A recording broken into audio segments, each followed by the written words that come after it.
Ok, entonces iniciamos, ¿no?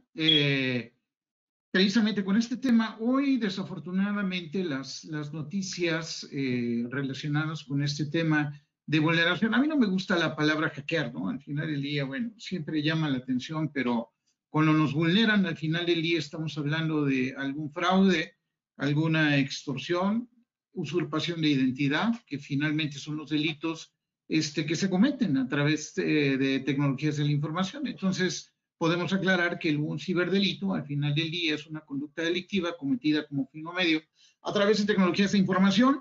¿Qué cuestionamientos nos tendríamos que hacer? ¿No? Bueno, ¿qué es la ciberseguridad? Porque al final del día tenemos una confusión terrible y por culpa precisamente de estándares y de organizaciones como la Unión Internacional de Telecomunicaciones y en fin, todo lo que aprendemos en seguridad. ¿Cuál es la diferencia entre la ciberseguridad o cuál debería ser la diferencia entre ciberseguridad más bien y seguridad informática? ¿No? ¿Hay alguna diferencia, sí o no? ¿En qué me afecta la ciberseguridad? ¿Qué acciones debo realizar para minimizar el riesgo? Desafortunadamente les decía yo que las noticias nos señalan que precisamente ante estas condiciones de la pandemia, los fraudes, las extorsiones, las usurpaciones de identidad, o si lo quieren llamar los hackeos, ¿no? Que a mí no me gusta la palabra, pero en fin, han aumentado en más de un 680% en relación con años anteriores. Y para muestra un botón, ¿no? Lo que ha sucedido este año con Pemex, con la Secretaría de Economía, con el SAT, con Conducef, independientemente de las condiciones de los usuarios de a pie relacionados con el robo de sus cuentas bancarias, lo que sucede con las empresas, los engaños a través de correos electrónicos, en donde no sé si ustedes, pero nosotros ya hemos tenido intentos y damos precisamente el servicio de atención para aquellas empresas que han sufrido este tipo de situaciones, porque, bueno, pues al final del día, las comunicaciones se hacen a través de correos electrónicos, a través de correos electrónicos nos mandamos facturas, nos mandamos una bola de cosas y de repente le llega un correo a financieros y dicen, mira, a partir de mañana me depositas en tal cuenta. En financieros no se dio cuenta que no era el correo, o a lo mejor sí era el correo y estaba enmascarado, ¿no? Porque también es esa condición, se hace el depósito y como las empresas nos damos un cierto plazo de crédito, bueno, pues resulta que a los 30, 60, 90 días viene el reclamo y esto ya tiene consecuencias de 4, 5, 10, 15, 20 millones o más, ¿no? Entonces, ¿qué podemos hacer? ¿A quién debemos acudir? ¿Cuál es la legislación aplicable? Y evidentemente un poco de qué es la criminalística en tecnologías de la información. Entonces, como pueden ver, vamos a ver un chorro de cosas. Por supuesto, ustedes van a tener mis datos de contacto. Es complicado de repente poder atender todas las dudas que seguramente van a tener, ¿no? durante el curso. Entonces, bueno, pues la condición que tenemos hoy relacionado con el uso de tecnologías de la información, nos guste o no, por supuesto hay quienes nos gustan, ¿no? Quienes somos sádicos y nos gusta martirizarnos con este tipo de cosas, pero no es la mayoría, ¿no? A la mayoría de la gente, la verdad es que la ha venido atropellando esta condición, especialmente, ¿no? Ante esta situación. Escuchaba yo ayer a una actriz, ¿no? Ya grande, ¿no? El señalamiento que antes de la pandemia su teléfono nada más lo usaba para hablar por teléfono, porque no se usa para otra cosa, y hoy está para Susana Alexander, para ser preso, y hoy está a punto de transmitir una obra de teatro ante la necesidad de trabajar, ¿no? Y bueno, pues mucha gente nos encontramos en esa condición, en donde hoy tenemos que utilizar nuestros dispositivos personales y nuestros dispositivos de trabajo para establecer conexiones remotas a nuestras oficinas, a nuestros lugares de trabajo, a los servidores, cada quien dependiendo del alcance que tenga. Y bueno, eso abre un infinito mundo de posibilidades para los delincuentes. ¿Por qué? Bueno, es muy sencillo, ¿no? Hablando precisamente de la definición global, ¿no? Esta definición es mía de mí, no pretendo que se convierta en una situación de facto. Por supuesto que viene derivada de muchas acciones que hemos realizado y la suerte que hemos tenido a lo largo de nuestra vida de participar en diversos proyectos, tanto particulares como de gobierno, en donde podemos asegurar, ¿no? Yo hago una diferencia entre lo que es la cibercriminalidad, la ciberseguridad, perdón, y la seguridad informática, en donde para mí la ciberseguridad es una situación que impacta precisamente a la sociedad, ¿no? Es una cultura. Esto es, es un conjunto de acciones realizadas por la sociedad para minimizar el riesgo de ser víctima de conductas delictivas cometidas a través de tecnologías de información. ¿Por qué? Porque al final del día, a la gran mayoría de la población de nuestro país, o inclusive pues a la gente que no estamos dentro del mundo de la seguridad informática, se nos hace que la seguridad informática es responsabilidad pues, de aquellos que tienen cara de sangrones, que no le hablan a nadie, ¿no? Que son los ingenieros en sistemas o no sé cuántas barbaridades, ¿no? Que no le hablan a nadie, ¿no? Es Dios, ellos y después los demás. ¿Pero qué creen? Eso no sirve absolutamente de nada si no tenemos una conciencia generalizada del riesgo en el que nos ponemos personalmente cada uno de nosotros cada vez que hacemos una conexión remota desde un dispositivo que no necesariamente tiene condiciones de seguridad. ¿Cuáles condiciones de seguridad? Bueno, yo les haría la pregunta, ¿no? Ahí contéstenme en el chat, ahí que lo vea mi buen Alberto.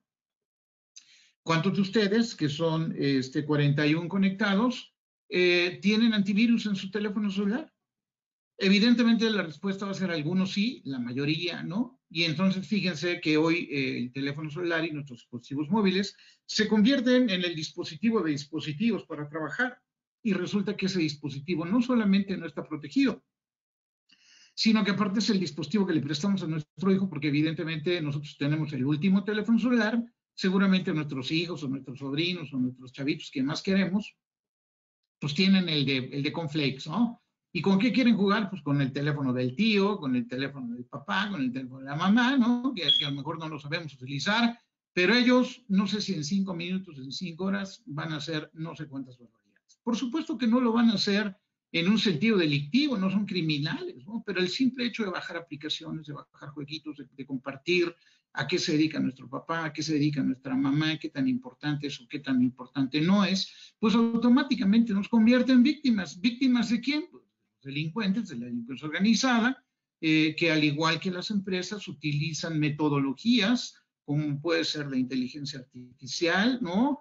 O la minería de datos, o el Big Data, para precisamente poder identificar, así como lo hacen las empresas, identificar clientes potenciales, pues ellos identifican a víctimas potenciales. Y esto no tiene nada que ver con procesos, esto es, la seguridad informática tendrá que ver con procesos, con protocolos, con herramientas, con infraestructura, ¿no? Pero de nada va a servir ni la infraestructura, ni las herramientas, ni los protocolos, ni nada de eso, si nuestros usuarios no están conscientes, si no tenemos la consideración mínima de tener todos nosotros en los dispositivos móviles un antivirus, ¿no? Si el director de la empresa, el CEO de la empresa, ¿no? El presidente de la empresa, pues llega y dice, no, espérame tantito, a mí tus condiciones de seguridad no me las implantes porque a mí me gusta jugar casinos en línea, ¿no? Por ejemplo. Entonces es ahí donde entra la cultura de la ciberseguridad, ¿no? ¿Por qué? Bueno, pues hoy el alcance es absolutamente en todo lo que hacemos. Hoy desafortunadamente ni siquiera somos conscientes de dónde está nuestra información. Sabemos que no está en México, ¿no? Sabemos que está más allá de nuestras fronteras. ¿En dónde? ¿Quién sabe? ¿Quién sabe por qué? Pues, tradicionalmente podría estar en Estados Unidos, pero en Estados Unidos tenemos servidores replicados en China y en Corea, y solo Dios sabe dónde está nuestra información. Tenemos condiciones que nos permitan asegurar la información, especialmente cuál es la legislación que aplica en relación a vulnerabilidades y fuga de información. Porque déjenme decirles que WhatsApp, Facebook, Amazon, Google, no están publicando que tienen vulnerabilidad, son buenas gentes, ¿eh? Están publicando que tienen vulnerabilidad porque están obligados, de acuerdo, en este caso, al Manual de Protección de Datos Personales de la Comunidad Europea, en donde nos señala que si tú tienes transacciones de datos personales, de personal de la Comunidad Europea, hablando de empresas, entonces tienes obligaciones de comunicar en caso de que seas vulnerado y si no, vas a ser acreedor a multas muy importantes, ¿no? En donde al final del día, ¿no? Desde el punto de vista oficial, pues podemos hablar de políticas, podemos hablar de la supervisión, pero si finalmente nuestros usuarios no son conscientes de estas condiciones, entonces de nada nos va a servir. Y esto no necesariamente implica que conozcamos protocolos, implica que platiquemos con nuestros hijos, ¿no? Maestros no seamos maestruchos, y aquí hablo de todos los niveles, ¿no? Desde el nivel preescolar hasta el nivel posgrado. ¿Por qué? Porque yo conozco infinidad de colegas que mandan a sus alumnos, no importa de qué edad sean, a consultar en Internet, ¿no? Espérame tantito, Internet no es una biblioteca, el 75% de información es maliciosa o nos acerca a códigos maliciosos que precisamente nos vulneran la seguridad y permiten entonces la vulneración de los sistemas de nuestra oficina, porque si primero me vulneran mi teléfono celular, que es mi teléfono celular, el cual estoy utilizando para conectarme al servidor de la oficina, bueno, pues entonces no nos extrañe que esos códigos maliciosos que alguien de la familia, al momento que dio clic en una liga que no conocía, en una imagen que no conocía, en estas imágenes están propagadas por todos nosotros de buenos días y qué lindo es el mundo, y hoy que es el COVID vamos a sonreír, pero que quién sabe de dónde viene la imagen. Al momento que tú le das clic, en ese momento estás permitiendo que ese código malicioso que está acompañado por esa imagen, penetra en tu celular. Y al momento que tu celular lo conectes de manera remota a cualquier sistema o lo conectes para cargarlo a tu equipo de cómputo, te conectes de manera remota para trabajar, en ese momento vas a ser vulnerado. Y entonces, por eso es que tienen tanto éxito precisamente este tipo de condiciones. Cuando hablamos de una definición, digamos, oficial, ¿no? Esta es la definición de la Unión Internacional de Telecomunicaciones, que aquellos que conocen de la materia saben muy bien que es la que da los lineamientos en cuanto a ese uso de los recursos en telecomunicaciones a nivel mundial. Bueno, pues aquí tenemos todo lo que conocemos, ¿no? La disponibilidad, la integridad, la confidencialidad, precisamente aplicando una serie de protocolos que, insisto, no van a servir para maldita la cosa si no concientizamos a quienes, a nuestros usuarios y a los directivos de las empresas, ¿no? Me encantaría saber si hay algún directivo de alguna de las empresas aquí. La realidad es que lo dudo, ¿no? ¿Por qué? Porque ellos lo saben todo, no necesitan saber nada y entonces resulta que a ellos no les aplican las condiciones de seguridad. Y son los que menos saben en relación a tecnologías de información y entonces no nos extraña, entonces, por qué las empresas se ven tan vulnerados, ¿no? En donde en realidad tendríamos, ¿no? Una propuesta personal en cuanto a los objetivos, a los objetos de la seguridad, los cuales deberían ser las personas, en principio, ¿no? Mi hijo, mi hija, ¿no? Ahora que estamos en condiciones de educación a distancia, ¿no? Utilizando cualquier cantidad de dispositivos para tratar de no atrasarnos en cuanto a la educación de nuestros hijos, pero esos dispositivos tienen condiciones de seguridad, ¿sabes? Siquiera si esos dispositivos antes de que llegara la pandemia estaban humanamente o considerablemente limpios de códigos maliciosos, no lo creo, ¿no?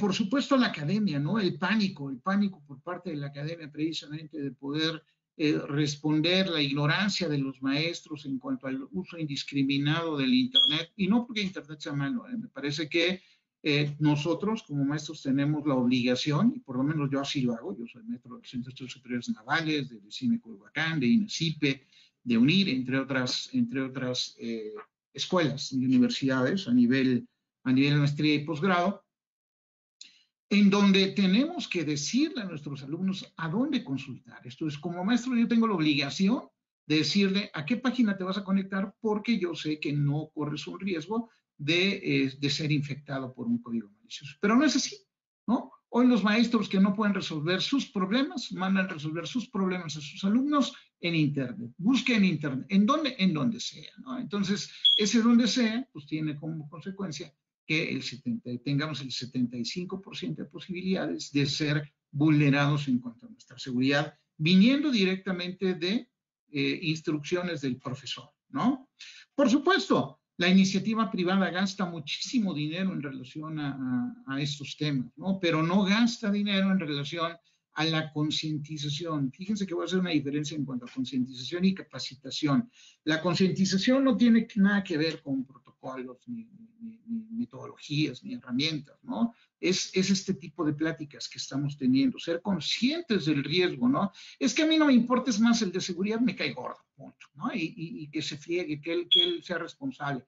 No, espérame tantito, no es así. Al momento de que tú no tomas las condiciones mínimas para no convertirte tú mismo y tu familia en un objetivo, independientemente de ponerte en riesgo a ti, por supuesto que eso le va a pegar a la empresa, ¿no? Pero primero te va a pegar a ti.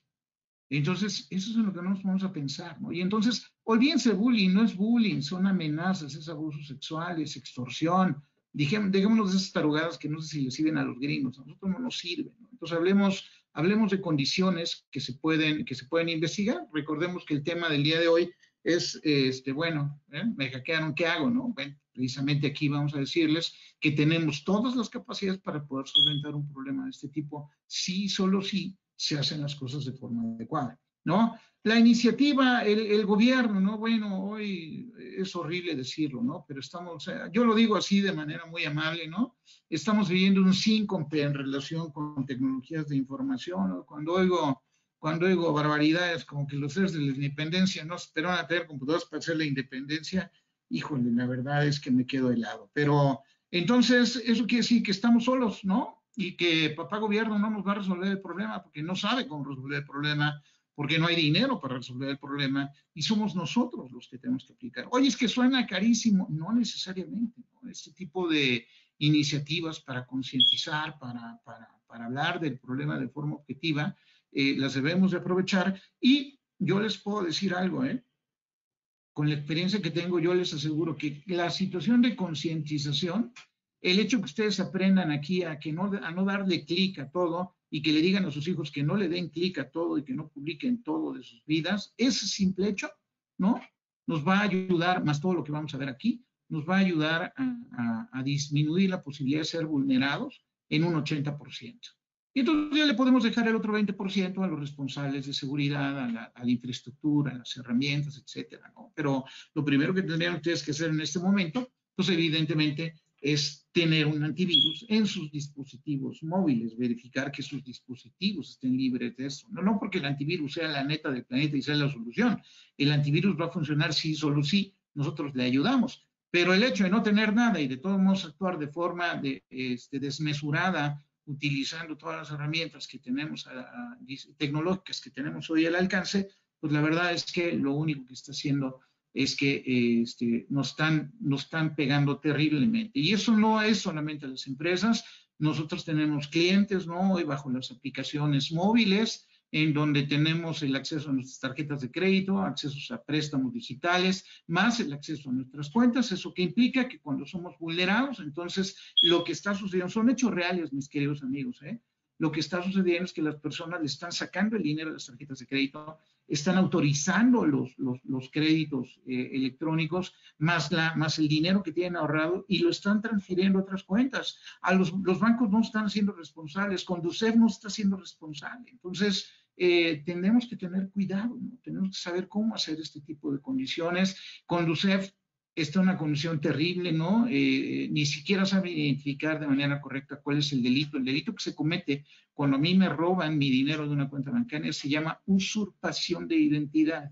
Quiere decir que alguien se está conectando al banco, haciéndose pasar por mí para robarme mi dinero. Y el delito es usurpación de identidad. Así se llama el delito en el Código Penal de su localidad, ¿no? Recordemos únicamente, como debiera cultural, que tenemos 32 códigos penales para cada uno de los estados que constituyen nuestra república y tenemos un código penal federal que aplica para situaciones relacionadas con delincuencia organizada a nivel federación. Así pues, los componentes de la seguridad tendrían que ser el factor humano. Si el factor humano, no, hay quien cree, ¿no? Quienes nos venden estándares y nos venden certificaciones, ¿no? Hay quien nos dice que los componentes de la seguridad es la red, ¿no? Es la infraestructura, el software y por supuesto los especialistas. No es así, no es así. Los componentes de la ciberseguridad son el factor humano. No importa, finalmente los dispositivos, la infraestructura, las herramientas son utilizadas por seres humanos. Y si los seres humanos no estamos conscientes de esas condiciones, no vamos a funcionar. Por supuesto que tenemos que tener políticas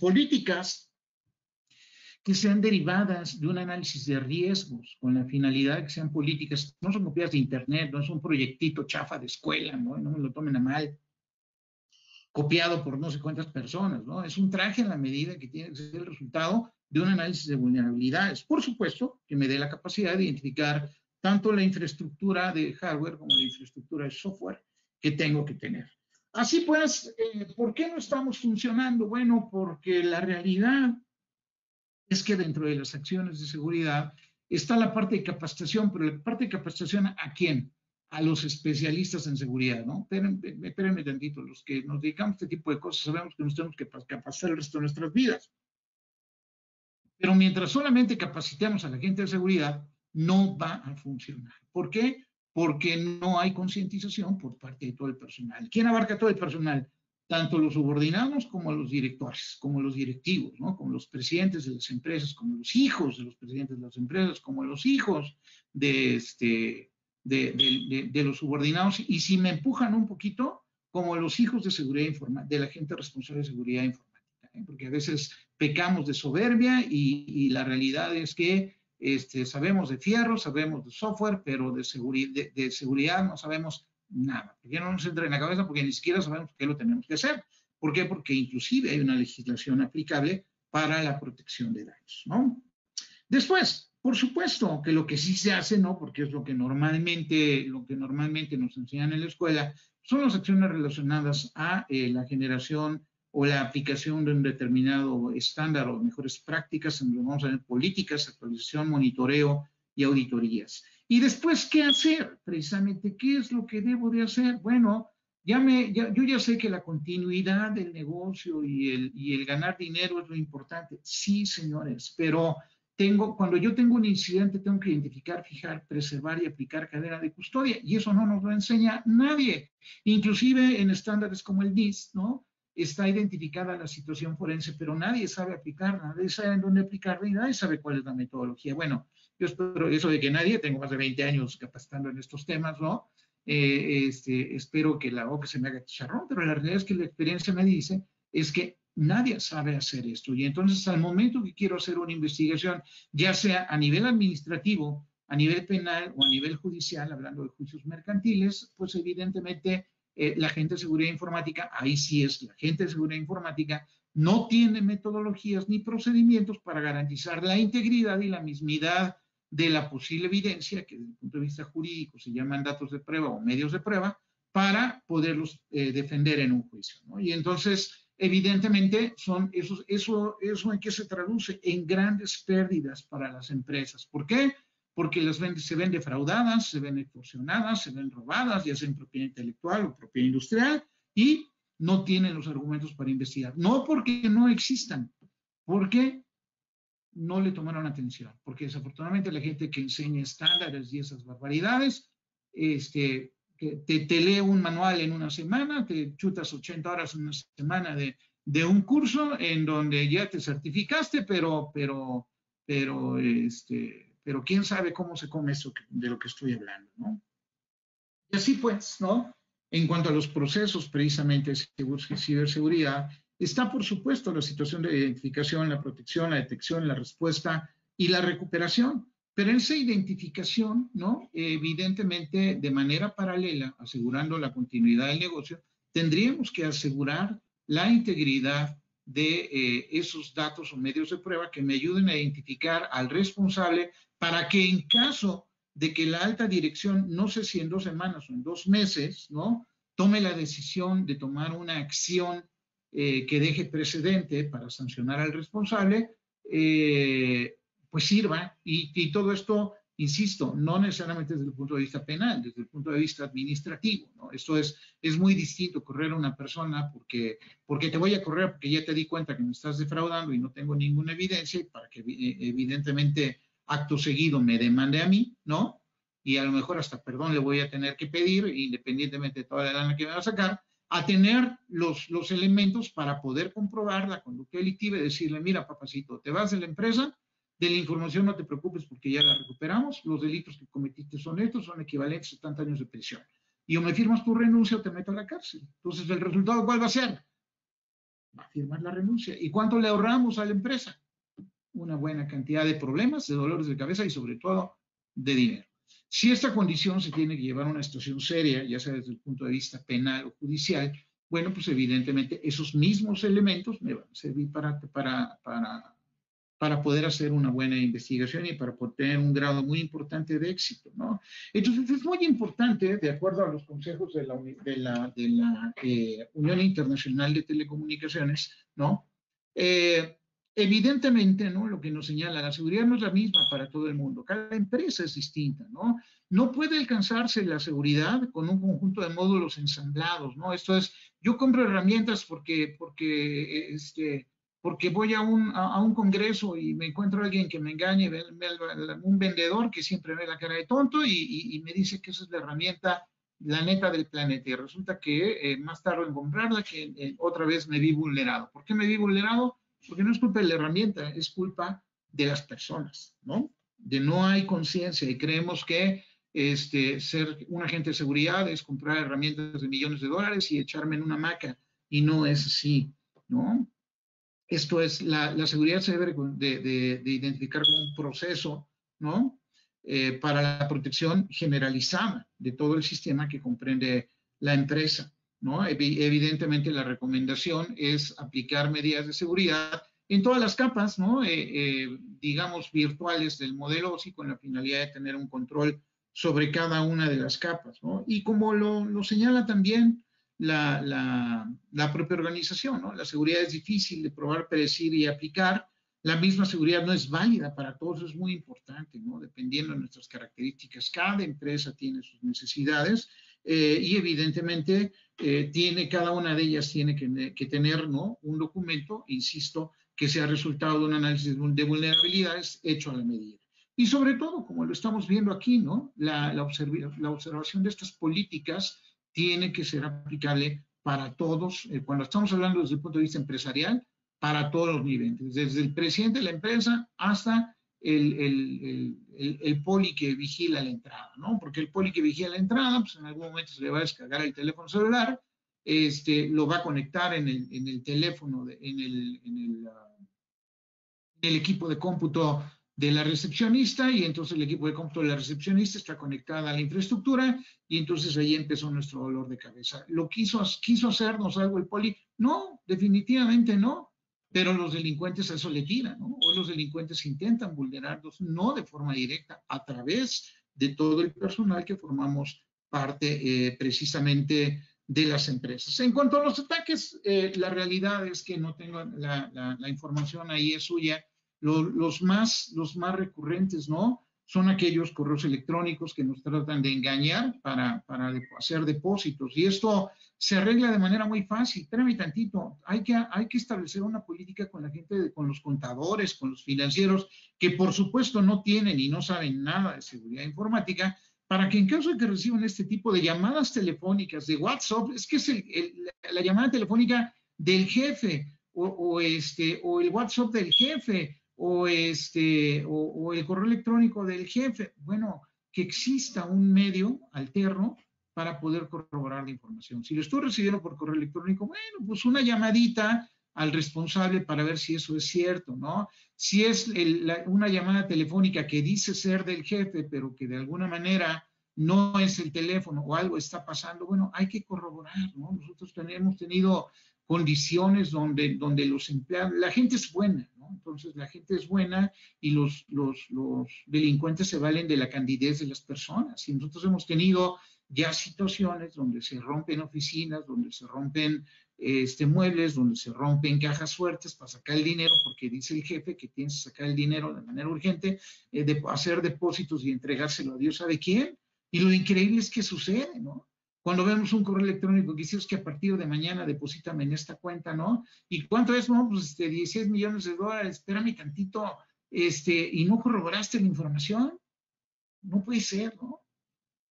Evidentemente esto nos pega en todos los niveles. Como ya les platicaba, también a nivel personal, la situación de los fraudes a través de Internet, ¿no? Las condiciones donde nos quieren vender un coche usado en condiciones ridículas y damos el depósito y ya no pasa nada, ¿no? Entonces, no es que no se pueda investigar, claro que se puede investigar, ¿no? Pero tendremos que ser conscientes de este tipo de cosas y aplicar y hablar con la gente que no es de seguridad informática y que no tiene que saber de seguridad informática, pero que tiene que ser consciente, en este caso, de una condición de ciberseguridad. Así pues, ¿no? Ahí están, digamos, ¿no? Las mejores prácticas y las mejores recomendaciones, en donde, de acuerdo a la ISO 27000, ¿no? La seguridad de la información es la protección de la información en un rango amplio de amenazas para poder asegurar la continuidad del negocio, minimizar el riesgo y maximizar el retorno de las inversiones. Maravilloso. Pero la única manera, al día de hoy, como nos encontramos el día de hoy, en cuanto al uso de tecnología, garantizar el riesgo comercial y maximizar el retorno de inversiones implica entonces que tendremos que tener metodologías para identificar, fijar, preservar la evidencia digital en caso, insisto, que seamos vulnerados, ¿no?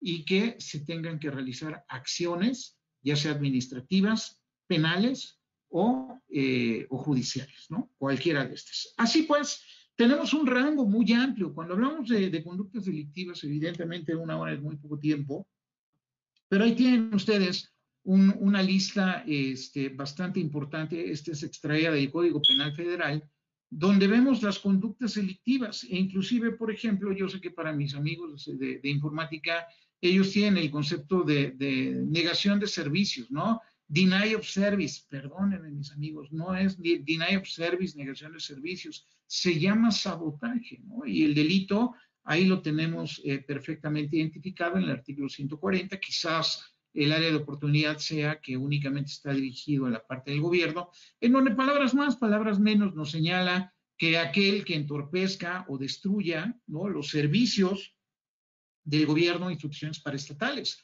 Hoy una página web es un servicio. Las páginas web de Pemex, las páginas web de la Secretaría de Economía, del SAT, son servicios. Y entonces no hablamos de ransomware, no hablamos de ciberdelitos, estamos hablando de un ataque a las infraestructuras críticas del país y por lo tanto a la seguridad nacional, relacionada con qué delitos, y ahí los tienen: acceso no autorizado, alteración de información, sabotaje, extorsión, espionaje, entre muchos otros, ¿no? Quizás la situación, el 90% de los delitos los identificamos con el artículo 386 y el 390, que son los delitos de fraude y extorsión, ¿no? No es phishing, no es phishing, es un fraude, me están engañando para que yo dé mis datos y entonces poder usurpar mi identidad para poder extraer mi dinero en mis cuentas bancarias, ¿no? Extorsión no es ransomware, me están pidiendo dinero por desencriptar mis archivos, me están extorsionando. Entonces, no sé si alcanzan a percibir estas condiciones, ¿no? Evidentemente, la limitación de tiempo no nos permite hacer una explicación de todos y cada uno de ellos, pero ahí lo tienen y a mí me tienen, por supuesto, para podernos explicar. Por supuesto que cuando la situación se convierte en algo serio, hoy día ya tenemos clientes que están interesados en sancionar penalmente al responsable de haberles robado 75 millones de pesos en los últimos 6 o 7 años, ¿no? Son casos reales, ¿no? Evidentemente no puedes decir el nombre del cliente o de la empresa, pero eso es lo que les ha sucedido. Por un empleado que se pasa de lanza, crea empresas fantasmas y entonces autoriza pagos y todo esto es de forma electrónica, ¿no? Entonces, ya hay empresas que están empezando a considerar tomar este tipo de acciones, en primera, para poder recuperar algo de lo perdido, y en segunda, para dejar un precedente en relación a la sanción de este tipo de empleados. Y para esto hay un documento que se llama Código Nacional de Procedimientos Penales, que es el documento que procedimentalmente aplica a todo el país. Esto es todo el país, todos los estados del país tienen que aplicarlo, ¿no? En donde precisamente se dan los derechos y obligaciones que tienen ministerios públicos, policías, peritos, víctimas, indiciados, ¿no? En donde la etapa más importante es la primera. Básicamente está compuesto de 3 etapas: investigación, ¿no? Intermedio, preparación al juicio y el juicio, pero la etapa más importante es la de investigación. ¿Por qué? Porque cuando hablamos de tecnologías de información, yo le tengo que ayudar al Ministerio Público para que pueda integrar, porque de tecnologías no sabe nada, entonces lo tenemos que ayudar, ¿no? Y por otro lado, ¿no? De aquí voy muy rápido porque ahí está la ley, ¿no? Está la Ley Federal de Protección de Datos Personales en posesión de particulares, la ley publicada en el 2010 y el reglamento en el año 2011, que nos obliga, ojo, yo sé que muchos de ustedes no lo saben, pero nos obliga a todos a tener un sistema de gestión de seguridad orientada a datos personales, ¿no? en donde, por supuesto, ahí no es mi intención leérselos, ¿no? Pero miren, tratándose de datos personales sensibles, el responsable deberá obtener el consentimiento expreso y por escrito del titular en cuanto a su tratamiento. Y así vamos a poder encontrar situaciones en donde inclusive si tenemos una vulnerabilidad, tenemos la obligación de informar a los clientes. Las vulneraciones de seguridad ocurridas en cualquier fase de tratamiento que afecten de forma significativa los derechos patrimoniales o morales de los titulares serán informadas de forma inmediata al responsable a fin de que este último pueda tomar las medidas correspondientes. ¿Cuáles son las medidas correspondientes? Que me demande, ¿no? Eso es el punto. Y espérenme tantito, ¿quién de ustedes, aquellos que se dedican a la parte de seguridad, tiene dirigido un sistema de gestión de seguridad orientado a datos personales? Es más, ¿quién sabe la diferencia entre datos personales y datos personales sensibles? Ese es el problema. ¿Y por qué lo tengo que saber yo? Compadre, porque eres el responsable de seguridad. Pero es que yo soy ingeniero y en la facultad de ingeniería no me enseñaron eso. Ahí está el pecado, ¿no? Pero no se preocupen, en la Facultad de Derecho tampoco enseñan nada técnicamente a los abogados. ¿Por qué? Porque bien, ya escucharon que soy ingeniero y soy abogado. Entonces, ese es el problema. Y así, tienen una serie, evidentemente el material es para ustedes, ¿no?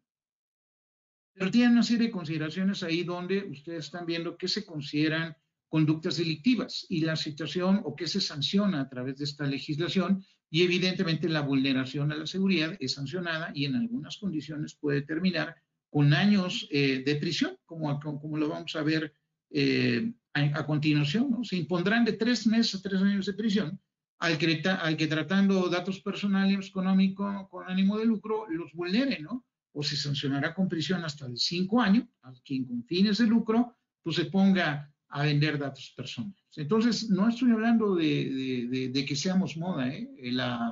La seguridad informática o los sistemas de gestión de seguridad informática somos moda, dejamos de ser moda en el 2010. Oye, ¿cómo crees? Yo no me había enterado, nadie me dijo esto. Híjoles, ¿no? Y olvídate, porque si tu empresa es lo suficientemente grande y es una empresa transnacional, entonces le aplica, ¿no? El reglamento de seguridad de protección de datos de la Comunidad Europea, que entró en vigor a mediados de mayo, en mayo del año 2018. Y entonces estás en problemas dobles porque te puede costar hasta el 4% de multa de tu ganancia de tu ejercicio anterior. Eso puede acabar con las empresas, ¿no? Entonces, el punto, ¿no? Evidentemente, como están ustedes viendo, es que tenemos legislación, tenemos cuáles son los lineamientos, ahí ustedes los tienen en la presentación, inclusive tenemos las condiciones que los responsables del cómputo en la nube tienen que tener en relación al tema. Y no importa si es Amazon, si es Google, si es Microsoft, se tienen que alinear a la legislación mexicana. Y lo peor, tú tienes que tener el permiso por parte de los titulares para manejar datos personales en la nube. Si no lo tienes y hay una fuga, como ya las que ya han ocurrido en estos sistemas, te van a demandar, te pueden meter a la cárcel y puedes estar en problemas. Entonces, hay que tomar todo esto en consideración. Precisamente por eso la cantidad de información que les comparto en la presentación es mucha, ¿no? Porque aquí evidentemente se señala en el propio reglamento cuáles son estas medidas administrativas, físicas y técnicas. Todo esto tiene una definición, ¿eh? Medidas de seguridad administrativas, físicas y técnicas que yo tengo que aplicar a la protección de datos personales. Y entonces, aquí hay un checklist, ¿no? En donde tengo que saber el riesgo inherente por el tipo de datos, la sensibilidad de datos personales, el desarrollo tecnológico, el número de titulares, las vulnerabilidades previas, bla, bla, bla. En fin, la realidad es que esto es producto de la aplicación de un sistema de gestión de seguridad informática. Oye, ¿desde cuándo tendría yo que tener esto? Pues si la ley se publicó en el 2010 y el reglamento en el 2011, pues de cuates lo tendrías que tener controlado desde el 2012 o 13. Oye, pero no tengo nada de eso. Bueno, entonces es importante que empecemos a pensar en este tipo de condiciones, ¿no? Porque al final del día, aquí la propia ley señala qué es lo que te va a pedir un perito, qué es lo que te voy a pedir yo como perito en caso que yo vaya a identificar este tipo de situaciones, ¿no? Elaborar un inventario de datos personales, determinar funciones y obligaciones del personal, contar con un análisis de riesgos, establecer medidas de seguridad aplicables y realizar un análisis de brecha, ¿no? Eso de seguridad informática saben perfectamente bien de qué estamos hablando. Los que no saben de seguridad informática, no se preocupen, aquí está en la legislación, si hay gente de jurídico, evidentemente son cosas que tenemos que conocer y cosas que tenemos que alinear con la gente de informática, con la finalidad de que alineemos esfuerzos para que, bueno, tomemos las medidas necesarias para prevenir este tipo de condiciones. Y yo les aseguro que tomando este tipo de medidas y condiciones, bueno, pues evidentemente vamos a abatir un poco el problema. ¿Qué se consideran vulneraciones de acuerdo a la legislación mexicana, ¿no? La pérdida o destrucción autorizada, el robo, extravío no autorizado, el uso, acceso o tratamiento no autorizado y el daño, alteración o modificación. Y todos estos son delitos identificados en el Código Penal o en los distintos códigos penales, ¿no? Y ahí hablan del tipo de notificaciones que tiene que dar, ¿no? El responsable deberá informar al titular vulnerabilidades que afecten significativamente los derechos patrimoniales o morales, ¿no? Etcétera, etcétera, etcétera. Entonces, vean ustedes que las condiciones son gravísimas de acuerdo a los señalamientos de la ley. Por supuesto que tenemos procedimientos para poder abatir el problema, ¿no? Nosotros desde el año 2010 publicamos nuestro libro que se llama Cibercriminalidad, Fundamentos de Investigación en México, cuya tercera edición se publicó en el año 2018, donde ya hablábamos en aquellos ayeres de precisamente una metodología aplicada a la identificación, fijación y preservación de evidencia digital con la finalidad de que pueda ser presentada en un juicio, garantizando la integridad y la mismidad. Y entonces ustedes están viendo ahí, por supuesto, los procesos que se aplican. Uno de ellos, ¿no? Muy importante, es la aplicación de lo que se conoce como cadena de custodia. ¿Qué es la cadena de custodia? La cadena de custodia es el documento que garantiza la trazabilidad y la mismidad. Ojo, porque en estándares como el ISO 26037 y el ISO 289 están equivocados, ¿no? Ellos confunden la cadena de custodia con procedimientos de identificación, fijación y preservación. La integridad de la evidencia se garantiza con procedimientos adecuados de identificación, fijación y preservación. La trazabilidad y la mismidad del indicio se garantiza con la aplicación de la cadena de custodia. Entonces, la combinación entre los procedimientos de identificación, fijación y preservación y la cadena de custodia es lo que me van a poder garantizar que yo pueda presentar en cualquier caso, insisto, no necesariamente tiene que ser penal o tiene que ser una demanda mercantil. En un caso administrativo, yo pueda tener los elementos para tener éxito en un proceso. Y estos procedimientos existen, yo quisiera decirles que desde ayer, pero nosotros, yo trabajé más de 15 años en los estudios periciales de la extinta PGR, me tocó crear el área de informática y telecomunicaciones, y nosotros estos los aplicamos, pues les puedo decir que es desde principios de siglo, ¿no? Y el grupo de trabajo de evidencia digital, que es la instancia responsable de publicar las mejores prácticas relacionadas al tratamiento de evidencia digital, publica esto desde 1998. Esto es hace 22 años. Entonces no podemos seguir pensando que no tenemos nada, no es una materia nueva, tenemos todo lo necesario, por supuesto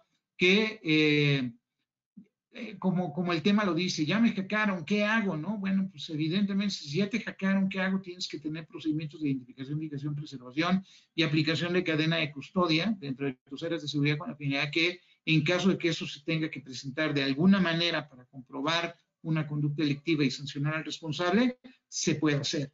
Si las condiciones se ponen feas y hay que hacer una denuncia penal ante un ministerio público o una denuncia judicial ante un juez de lo civil, a un juez de lo mercantil, eso mismo te va a servir para poderlo presentar. En caso de las personas que fueron que directamente las víctimas, la recomendación de un servidor a ustedes es que hagan una relatoría, lo escriban inmediatamente. ¿Qué fue lo que pasó? ¿Qué fue lo que te pasó? ¿Cuáles fueron los teléfonos? ¿Cuáles fueron los correos? ¿Cuáles fueron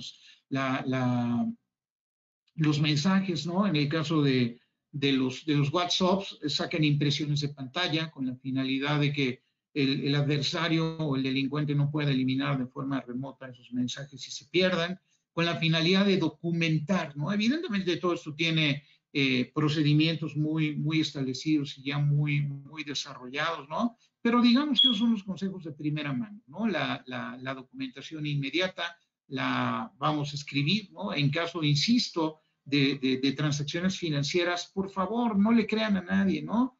Es que sí fui yo, miren, es preferible que me den un poco porque el de finanzas, el director de finanzas sí te mandó el mensaje para que hicieras la transferencia de dinero, a que hagas la transferencia del dinero y que no haya sido el de finanzas, ¿no? Y entonces establezcan esos protocolos dobles de autenticación, no solamente de correos. Hoy estamos muy mal acostumbrados. A veces levantar el teléfono y decir, oye, Juan, tú me enviaste este mensaje, puede ser la diferencia, ¿no? Entre perder mi trabajo o terminar en la cárcel o no, porque eso puede suceder, ¿eh? Déjenme decirles que hay empresarios que dicen, ah, sí, depositas el dinero, pues te meto a la cárcel y aparte te corro. Bueno, te corro y te meto a la cárcel, ¿no? Entonces, evidentemente hay que tener cuidado. Hay metodologías para hacer todo esto. Aquí les dejo una tabla muy sencilla procedimentalmente de lo que se hace cuando hablamos desde el punto de vista técnico, ¿no? Y entonces, con la finalidad de que seamos asertivos en caso de que tengamos que presentar una denuncia ante un juez o ante un ministerio público, el problema, mis queridos niños, es que tenemos que aplicar una metodología desde el momento del incidente. ¿Qué quiere decir? Desde el 0, ¿no? Antes del 1. ¿Para qué? Yo tengo que aprender a identificar, fijar y preservar. Por supuesto que todo este tipo de condiciones nosotros como ustedes ya me escucharon, yo tengo más de 20 años dando este tipo de capacitación. Hoy, a través de Justix y, por supuesto, Cyborg, ¿no? A donde pertenecemos, damos este tipo de capacitaciones, tanto desde el punto de vista jurídico como desde el punto de vista técnico, en tratamiento de evidencia digital, en dispositivos móviles, equipos de cómputo, ¿no? Con la finalidad de ponerles planes accesibles para poder aprender todas esas condiciones. Pero lo que ustedes se tienen que llevar, digamos, en la mente es que sí se puede. Esto es, no estamos en un estado de indefensión en relación a este tipo de delincuentes. Para mí no son hackers, ¿no?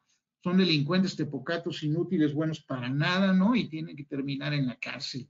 Y tenemos que aprender a denunciar y aprender a presentar una denuncia y darle seguimiento. Bueno, ¿por qué se los digo? Bueno, porque evidentemente desde mi overall técnico, evidentemente fungimos realizando peritajes, ¿no? Dictámenes periciales. Desde el punto de vista jurídico, pues evidentemente auxiliamos a las víctimas a presentar precisamente estas denuncias o estas demandas con la finalidad de darle seguimiento y decirles a la autoridad correspondiente qué es lo que tienen que hacer, a quién le tienen que preguntar, qué información se tiene que solicitar, cuáles son las herramientas técnico-jurídicas con las que se cuentan.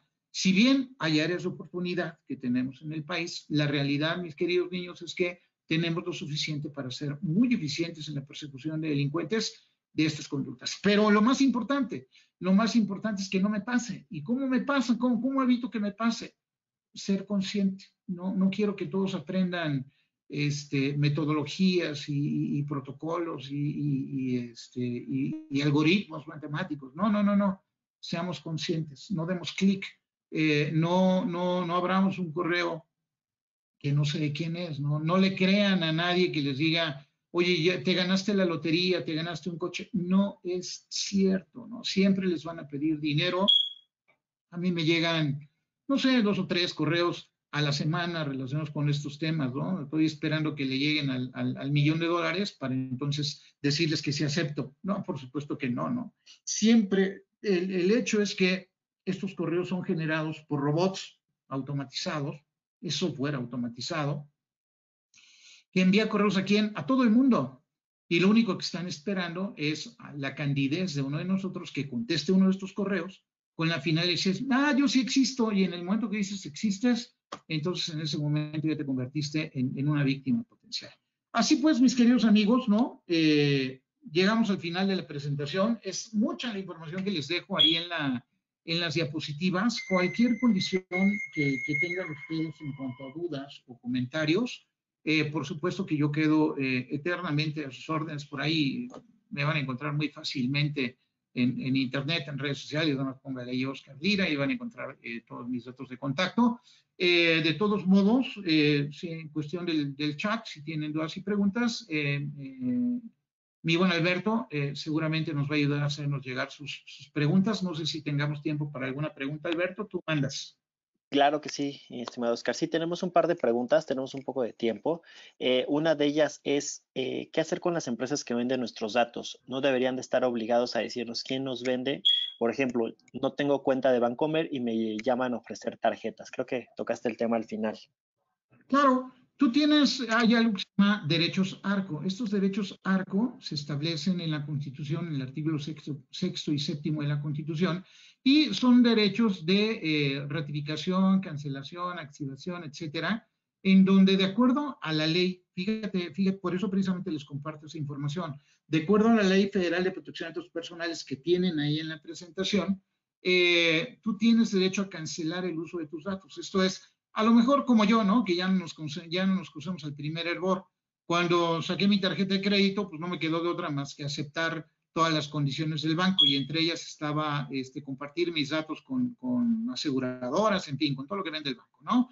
Tú, en la actualidad, hoy día, bueno, desde el 2010, tienes el derecho, y las empresas tienen la obligación de poner medios fáciles y gratuitos, normalmente en línea, para que tú puedas rectificar o cancelar el uso de tus datos. Esto es, tú puedes rectificar mandando una carta directamente a la empresa o al banco, en donde le prohíbes que tus datos sean utilizados por nadie más que no sea el banco, ¿no? Y para las situaciones únicamente que de tu tarjeta de crédito. Ese es un derecho que tú ya tienes. En caso de que haya una fuga de información, entonces tú tienes el poder no solamente de exigir una situación, sino de demandar en este caso a la empresa en donde se fugaron tus datos, con la finalidad de que si hubo un daño moral o hubo un daño económico en relación al mal uso de tus datos a consecuencia de la fuga, entonces ellos tengan que pagar los daños. Es un juicio que se establece y van a tener que pagar. Pero te recomiendo que le eches un ojito o le echen un ojito a la ley federal y su reglamento de protección de datos personales en posición de particulares. Por eso les pongo esa información en las diapositivas. ¿Qué más? Otra pregunta, estimado Oscar, dice, ¿qué capacitaciones legales debería de tener mi personal de TI para el resguardo de la información que manejamos? Bueno, por supuesto que deberían de estar enterados de esta legislación, ¿no? Tanto de la Ley Federal del Reglamento, y en el caso del gobierno hay algo que se llama Ley General de Protección de Datos en Posesión de Sujetos Obligados. Pero no solamente de eso, tendrían que estar conscientes de cuáles son los artículos desde el punto de vista constitucional, en fin, cómo funciona toda esta situación jurídica, para que ayuden, ¿no? Y se vuelvan digamos, copartícipes de la gente jurídica. Entonces, hay que saber de la Ley Federal de Telecomunicaciones, hay que saber del Código de Comercio, hay que saber de la Ley Federal de Protección de Datos, por supuesto de la Constitución, entre algunas otras. Nosotros damos capacitación. Si ustedes consultan la página de Cyborg o la página de Joystics, van a poder identificar este tipo de capacitaciones, las cuales se dan tanto desde el punto de vista técnico como desde el punto de vista jurídico, o ambas al mismo tiempo, dependiendo, ¿no? Tenemos, bueno, esas son preguntas, nos están pidiendo, tienen algunos asuntos personales que quisieran tocar contigo en cuestión de su empresa, entonces te voy a pasar los datos de esta persona, y tenemos otra pregunta que ¿sería posible, bueno, una charla más profunda hacia el personal legal y de TIC, de TI? Sí, claro, seguro. En el caso de Joystick y Cyborg, ¿no? Al final, bueno, la historia es que hoy ya Joystick es parte de Cyborg, sin embargo, seguimos manejando la marca, evidentemente, porque es la marca relacionada con una situación de capacitación, investigación y consultoría en materia de tecnologías de la información, en donde independientemente de los cursos que ya están publicados y que son fijos y que se van a repetir por lo menos 2 veces al año, los cursos que van a ver ahí publicados, por supuesto que tenemos la capacidad de dar pláticas y charlas de concientización por número de horas, ¿no? Evidentemente con la finalidad de profundizar especialmente en los temas que a ustedes les interesen. Nuestra posición es que podamos juntar, ¿no? Idealmente, tanto a la parte jurídica como a la parte técnica, para romper ese hielo y para empezar a trabajar precisamente de manera coordinada, ¿no? Con dos lenguajes que naturalmente están divorciados. Entonces, sí, claro que sí, van a encontrar en la página de Cyborg, van a encontrar toda la información, o en su caso sigue publicada la página de Joystick, ¿no? en donde van a encontrar todo, digamos, la temática general, y así de ahí ustedes dicen, oye, es que la puedes concentrar en esto, me puedes dar una combinación de esto y esto en este número de horas para este número de personas, no hay ningún problema. Las capacitaciones son presenciales y en línea. Así es, bueno, ya no tenemos más preguntas, solo te paso el dato de esta persona que fue algo más personal. Te lo paso, mi estimado Oscar. No sé si quieras agregar o terminar con algo. Nada más, me gustaría agradecerles a todos su participación, ¿no? Veo que fue muy nutrida la participación, se los agradezco.